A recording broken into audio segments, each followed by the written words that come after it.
But he knew that if he said something he would suffer his anger and therefore decided to simply guide the guests inside the Shishin. When everyone entered the immense castle their hearts beat with force because of the feeling of danger. They expected to see beautiful walls and decorations due to the exterior shape of the castle, but once they entered the only thing they noticed was many cells where they could vaguely see some silhouettes. Ajuka, this is space magic. He was a little surprised at the discovery. Sirtsks, what do you mean? Ajuka, once we entered through the castle gates, we were actually entering a place separate from the space. This place is fantastic. Seraphal and Falbium did not say anything, but they were also very impressed. Well, they were not the only ones. Some others also noticed but did not say anything. For them Yukio was an excellent user of space magic. Pa. It was just at that moment that they walked to the second floor that they heard loud blows. NYX. There is a stench of blood in the air. The Olympian goddesses tensed at the mention of the smell of blood, while the Olympian gods were in front of them to protect them from any incoming attack. Athena, on the other hand, was not very hesitant. She was not the typical woman who usually gets scared. Yaiko, who was in her arms, smiled while saying some phrases that made Athena just smile and respond graciously. Anyone would think that these two were on a trip to some children camp. Shuri, honey, why are so many presences appearing? She was next to Yukio, tensed a little to feel many presences with evil auras nearby. Yukio, you should not worry about it. They will not do anything to us, simply they must be deciding who would be the new leader of the second floor. Just with their words, they kept walking and the sounds became closer and closer. Soon everyone could see what was really happening, and it was as Yukio had said before. At the top of a rail of a cell was a man in black clothes with a number that identified him as the prisoner, 5452. He had short blonde hair and blue eyes while his ears were pointy. Instead, his opponent was a woman with long dark blue hair, thin body, and had a snake-like birthmark below his left eye. Plus she was dressed in the same way as the man in a dark suit, and the only thing different was his identification, 3456. Both opponents looked at each other seriously, and without words, they soon launched into the attack. The occasional blows made the air tremble. Kicks and techniques were observed in the exchange. They were absurdly quick for the eyes of some present. At some point, the man was on the ground and then in the air. It was too much to know who was winning. Until they suddenly noticed that the man had hit the stomach of the woman, sending her to crash into a cell. They thought that he had changed, but a drastic change happened. Puchi. A thin hand had torn the heart of the elven man. Without his heart, his life was lost and his body collapsed on the ground. Now everyone could see another woman who had white hair and red eyes. She had a body similar to the blue-haired girl, plus she had a birthmark like a snake in her right eye. Clearly, these two women were related to each other. The blue-haired woman got up while wiping the blood from her mouth and approached the white-haired woman. Both women then turned their gaze towards Yukio and his group. Noticing the two captains present, they frowned but then escaped without any words.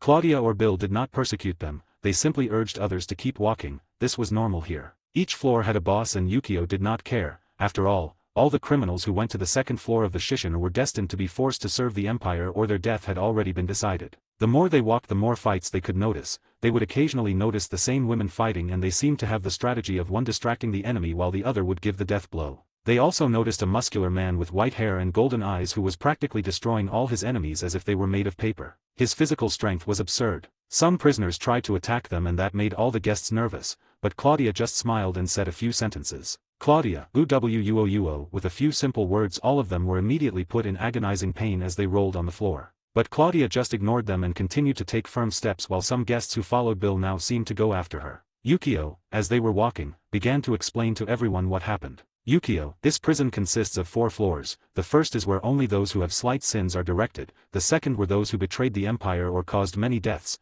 while the third is for those who did mischief that no one can accept and their lives are destined to die here. Azazel. And the fourth. Yukio smiled slightly. It's a place where the worst enemies go, but you should not worry, after all they will not have to go there. When he finished his words, they had crossed metal doors that indicated the 3rd floor, but contrary to the expectations of all, Yukio turned to the left side. Odin, where are we going? Yukio, on the 3rd floor there are 3 sectors, 1st main sector, 2nd punishment, 3rd death pavilion. Issei, what are the 1st and 3rd sectors?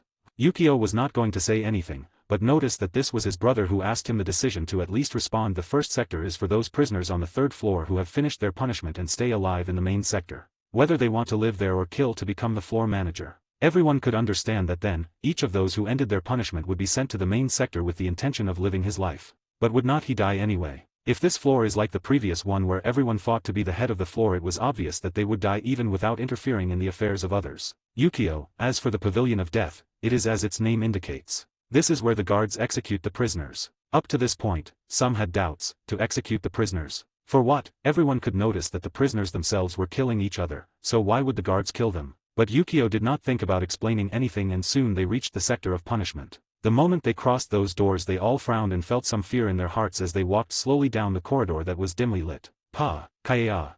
A female scream filled the hallway as everyone now turned around to watch as Sona Satrai had fallen backward while watching a cell with a very pale face. Sarah Fall became very tense because she had not been so distracted that she did not notice her little Sona-chan here, and immediately she was helping her get up. Sona, Ioni-sama. She almost spoke out loud while her eyes were glued to the cell where there was a man. Everyone also felt curious, and when they looked at that place their hearts fell into a panic. Inside there was a man who was being chained by his 4 limbs. He was naked and had a couple of daggers embedded in many parts of his body, but the strange thing is that he was still alive. The strangest thing was that, because that man had empty eyes and had so many strange and viscous fluids on his body, then Alana, Lord Phoenix.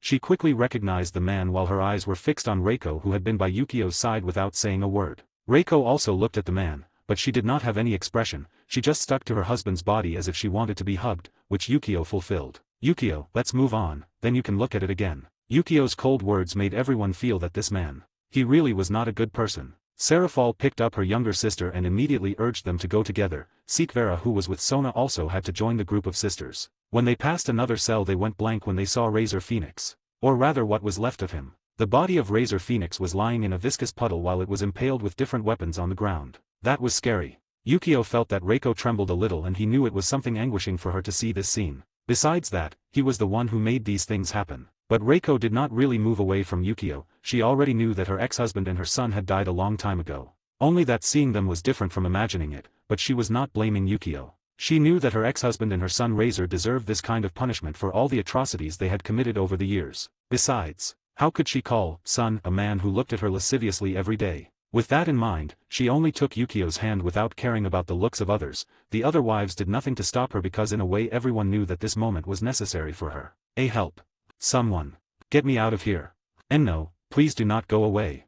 There were loud cries as they took more steps. For a moment between the mixed cries all could even hear the voice of Alpheus. Aura, who was walking to Yukio next to the handcuffs, suddenly started to look in another direction, clearly where everyone had heard the voice of Alpheus. Yukio, I would not recommend going there. Yukio's voice came from the front and everyone now looked at him with some conflict. Everyone was afraid, but curiosity also made them feel distresses. What would be happening with Alfeo, who was screaming like that? Was he tortured so brutally? Unconsciously they took a step forward. Yukio stopped his wives because he did not want to let any of them observe that situation. Aura just gave Yukio a look and knew it was better for her not to go. Soon all the others returned and their faces were pale. Even the goddesses and Olympian gods seemed to sweat. The only one who did not know about the situation was Athena, since she was holding Yaiko and did not want to show her something unpleasant. Artemis whispered in Athena's ears with her infused magic so that no one but her could hear her. At that moment Athena's face turned pale instantly. Artemis, Alfeo, Ali, little green men. They play that. They are using many weapons for that.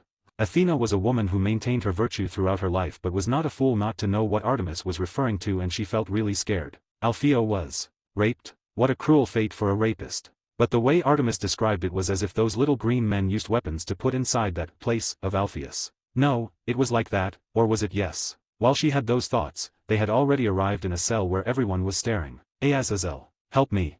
A dying scream was heard immediately when the man could see people outside the cell. Pucci, Pucci, Pucci. But immediately 3 long needles were driven at a frightening speed in every weak part of his body, and his dying screams were terrifying. But a beautiful woman dressed in a priestess's robe was sitting very comfortably, and she made a casual gesture with her hand when Cockabile healed. Cockabile only healed physically, but the mental damage was there. Cockabile's condition was easy for everyone to see. He was being held to a wall by many chains and was repeatedly tortured while this beautiful woman in a priestess's gown healed him so that the punishment could be prolonged. If that was not evil, then what was it? Yukio, do you still want to take him? I know you were thinking of sending him to Cocytus to spend his frozen eternity. I really do not appreciate that kind of punishment. Everyone was silent. It was because now everyone had an idea of what kind of man this person was in front of them. Piety. It seemed that I did not have heart, possibly only for your loved ones. Punish Cockabile in this way just for a failed attack attempt, but nobody wanted to get their hands on something difficult. Sarah Fall. I'll leave it in your hands.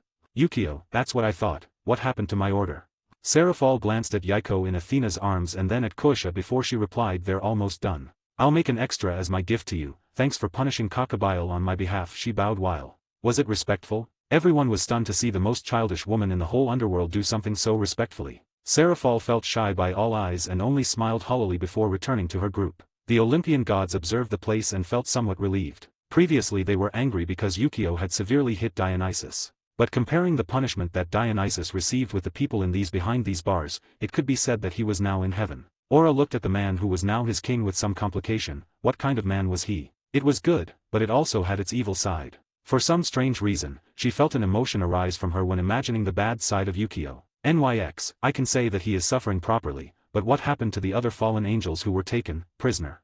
At that time NYX, who had been silent, was the one who asked the question that Azazel was dying to do but did not have the courage to do the same. Yukio, well, I think it would be much better if I let you see it with your own eyes. Without any words, they all started to leave the Shishin. When they passed the second floor they noticed that the white-haired man was still fighting against a large number of enemies, and the white-haired woman had just murdered another woman who was blonde, while the dark blue-haired woman was fighting an old man of small stature. The sounds of the battle and the powerful aura emitted by each participant in it, caused the factions to feel some weakness. These prisoners were so ferocious and had superior strength, even the Formoan gods felt something scary of these people gathered here in the Shishin. When they all left the Shishin, Bill recited the same ritual and the prison was swallowed again by the dark vortices. Yukio immediately opened a white portal allowing everyone to enter. By the time they all reappeared they were speechless at what they were seeing now. It was a new world for them and they quickly knew that this place was about the dimension of the Fairy King. Just now they were standing in a great harvest which was being guarded by fairies' guards. In the vicinity, there were women with rabbit ears collecting some vegetables.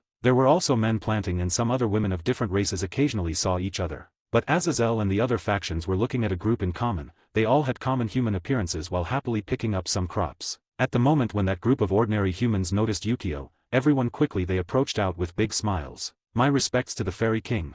Whether they were men or women those voices sounded repeatedly. Yukio pulled out a smile. Did you really like this place? A man and a woman who seemed to be the leaders of this group quickly moved forward. Man, it's an excellent place for us. We should thank the Fairy King for his good care. Woman, we really appreciate what you my king has done for us during this time. We have become very attached to this place and together we have decided to stay to help new our friends. Yukio looked at others in the group who nodded repeatedly and smiled, also noted that the other races in the vicinity showed bright smiles at the words of this woman. Yukio, well, you can stay as long as you want. You should pay attention to the head of this field and try not to cause problems. If someone needs another job, you can come to talk to me. He placed his hands on the shoulder of the man and woman while he said those words with kindness. The man immediately nodded with a smile, while the woman had a slight blush but still smiled brightly. Yukio, oh, by the way, your leader Azazel has come to chat with you. The moment they heard Azazel, these people showed some expressions, but they looked into each other's eyes before smiling. We will only accept a talk, something else and it will not be possible. They were clearly saying that they would not leave here. Azazel, who heard that, almost drowned, but he smiled and started to have a little talk with his ex-subordinates. Yukio, how are you satisfied with this? NYX, Yukio, I say you're the one who has been complaining all this time, so are you satisfied now? NYX frowned. Bah, it's not like I complained. Our world must have a balance, but you've broken it without any consent. Yukio, yes, that hurts. To the next one, I will make sure to ask your consent to destroy other equilibria. NYX. She did not say anything because she knew that this man was making fun of her openly. Yukio, did the cat eat your tongue? NYX, maybe the dragon will do it at this rate. She shrugged as she looked towards where the wives who had come with Yukio met. Yukio also looked at that address and noticed that Great Red was looking at him with some dangerous look in his eyes. Yukio, yes. That's possible. He laughed as he winked playfully at Great Red. Great Red snorted but her face reddened a bit and she turned around to talk to the other wives. Although she was not yet Yukio's wife, she already considered herself one, after all. Was not Yukio the one who sent her to his climax? Artemis, excuse me, Mr. Dragon. At that moment Artemis had appeared in front of NYX and Yukio. She seemed hesitant. Yukio, yes, Miss Artemisa. Artemis, please do not have to use honorary. Actually, I would like to apologize to you for everything that happened before in your mansion. We did not want to cause you any problems. Yukio knew that this woman should be talking about what happened with Yaiko, so he just sighed. You do not have to worry about it. I know it was all my daughter's fault and I have already decided to forgive them for it. I will make sure to thank you later for taking care of her at that moment. Artemis, oh, but actually, it was not all the fault of little Yaiko. We were also involved. If we had not hit one of his guards and escaped, then things would be different. Yukio, are you defending her? Artemis, it's not that I defend her. It's just that I tell the truth and she should not take any punishment for something she did not do. Yukio felt laughable. This woman was trying to defend Yaiko from his punishment. But in reality, Yaiko had not even been punished. Yukio, in that case, I'll keep it in mind. Please tell the others that I'll make sure I keep my promise and I'll reward them for taking care of Yaiko. He was not going to tell her that Yaiko was not really punished, but he also felt somewhat pleased with the fact that Artemis seemed to defend Yaiko. Besides that, he also noticed something. Athena had also tried to defend Yaiko, even she was throwing all the charges on herself and offering her life just so that Yaiko was not hurt. Maybe Athena knew that Yaiko was her daughter. Impossible. If she had known, she would not have been so nervous when Yukio openly scolded Yaiko. Leaving those thoughts behind, he went to the citizens of his dimension. Maybe talking to them for a while would be good. Nyx, who looked at the back of the Fairy King, could not help but smile, a little pleased smile on her face. She then went to Artemis. You have been very attached to that girl. Are you trying to win something from the Fairy King? Artemis: oh, no. It's just that she's really very friendly, do not you see? She pointed to where Athena was, and the other women gathered were all laughing while Yaiko made some antics. Nyx looked at the little girl and she felt it was a funny thing to see that this girl was actually the daughter of such a powerful being. But Nyx stared at her for a few seconds and could see how from this little girl a lot of mana was overflowing. It was pretty obvious that this little girl was very close or possibly at the same level of power that she. Nyx. In that case, in the eyes of that man, I will see myself as a little girl. She murmured as she looked at Yukio, who was talking to many of his citizens while he laughed occasionally happy. With all the facts and resolved, each of the factions returned to the mansion of Godii 13. Yukio was received immediately by Aphais, who had been left behind, in addition to Ravel, who could not go because Yukio had not allowed it. Reiko hugged her daughter immediately. Yukio felt somewhat guilty, but Reiko also hugged him while smiling. Do you worry about me? It was his words. Yukio had clearly been worrying about her throughout her trip and she had noticed. Reiko could not help feeling happy with the idea that her husband would take the time to be so considerate and tender with her, therefore, she was very happy. Reiko, you do not have to be worried. From the beginning I knew that things would end like this. Even though it hurts me to see a son that way, he committed similar acts in many women. It's his punishment. Yukio, then you noticed. Reiko, it's not like it's very hard to imagine what happened inside there, although it's different, it's still the same, right? She laughed lightly. Rather, she was not the only woman who had noticed. That strange liquid viscose had a different color, but everyone could know clearly. It was semen. Yukio, ugh. Then. Reiko, then just forget. You do not have to feel that way for me. I'm happy with what you've done. Because if it were not for you I'd never be here laughing like now. Yukio nodded with a smile. Reiko was the same and both gave each other a short kiss. Their romance began. Their romance was not like others. It was very childish, but both seemed tender without hesitation. Ravel, who was watching them, blushed a bit, but she also snorted, bah, what a disgust. Could you do that when you are alone? I'm here. Yaiko. My father is so unfaithful. Suddenly she had appeared without warning. Ravel, Kaya. She was scared when Yaiko's sudden voice came from her side, and when she noticed the familiar features of this little girl she watched Yukio carefully before realizing who this person was. Reiko squirmed in Yukio's embrace with embarrassment because her daughter had observed her special moment and now this little Yaiko was also watching. Also, she called Yukio unfaithful. Was not she an adulteress then? Yukio instead did not let go of Reiko's small waist. He smiled at his daughter. Are you looking for problems? Yaiko, possibly. Yukio, you still have not saved yourself from your old foolishness. Do you want to accumulate another one to the list? Yaiko. She was silent, but suddenly she felt as if she had an idea. She threw herself to the ground in a pitiful and exaggerated way. Mom, Dad, is threatening me. Yukio. Ravel. Reiko. After Seamus took Yaiko by his small elven ears, Yukio laughed at his shameless daughter and then went to his room to finish learning to control all his power. Yukio could already feel that many presences were approaching this dimension. He knew that Pegasus would attack this dimension just because he was here. He thought about going to another dimension so that this place was not involved, but after thinking about it, he clarified that idea. Pegasus was already heading here, and it was very likely that when Pegasus noticed that Yukio was no longer there, he could possibly destroy all this world and use the bodies of these people as soldiers. Without much hesitation, he sat on his bed with his legs crossed and closed his eyes, planning to concentrate. But without his knowledge, actually, outside the door of his room, someone was standing. That person looked very hesitant, was a woman who extended her hand to the lock, but then pulled away. Her hand was like an endless cycle. At the end of a few minutes of doubts, she finally sighed and with her hand turned the doorknob when she stepped softly while the door slowly closed again. TSK. Once the woman entered the room, a silhouette chewed her tongue with some anger but turned around helplessly. Her plans had collapsed, but she simply sighed bitterly and gently touched a red mark on her belly. If someone saw this beautiful woman, everyone knew that it was really Great Red. Crack. Just at that moment, Great Red could hear a sound of something and his senses spread, thinking that something bad was happening, but his beautiful face turned very red when he could hear something he did not expect. Great Red, ek. She got a little nervous and escaped immediately. What she did not expect is that while she was running she would actually trip over another woman. Both women fell on their backs due to the sudden shock and felt stunned because with their strength so high they had not even noticed one another. Great Red blinked and noticed clearly who had collided. Instead, the other woman became nervous instantly and her pretty face became somewhat pale. Great Red, Tiamat. Tiamat, Great Red. The encounter between two dragoons without knowing it had been reaching.